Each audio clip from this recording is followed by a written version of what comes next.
করবো আমরা টক। তো চলো, আমরা তো আমার খেতে খুবই ভালো লাগে, কিন্তু গরমে পারছি না, কিন্তু করতে তো হবে। তো এই দেখো আমরা কুচি কুচি করে রেখে দিয়েছি, আর করবো মাছের ঝোল। তো মাছ গাদাখানি চলে এসছে, আমরা জন্য সবকিছু প্রস্তুতি করে রেখে দিয়েছি। তো মাছ ভাজা হয়ে গেছে, এবার আলু টালু দিয়ে কষা বাকি আছে, তো সব রেডি করে রেখেছি।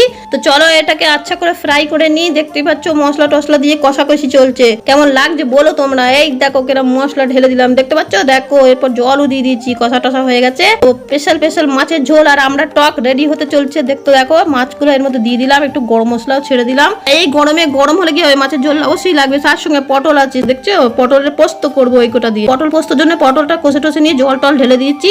এরপরে দেখো সুন্দর দেখতে লাগছে না, তো একটু কাঁচা সর্ষের তেল ছিটিয়ে দিলাম। তো এবার খাওয়া দাওয়া করবো, তার জন্য খুব গরম লাগছে বলে বাইরে চলে চোখে চশমা দিয়ে এখন দাঁড়িয়ে আছি। কেমন লাগছে বলো, অবশ্যই করে অন্ধ অন্ধ বলবে তোমরা। যাই হোক রেডি করে রেখে দিয়েছি সবকিছু রান্না বান্না, দেখো কি সুন্দর লাগছে রান্না বান্না, মাছের ঝোল, আমরা টক, ঢেঁড়স ভাজা, ভাত। এবার খাওয়া দাওয়া করবো। তো যাই হোক আজকের মতো টাটা।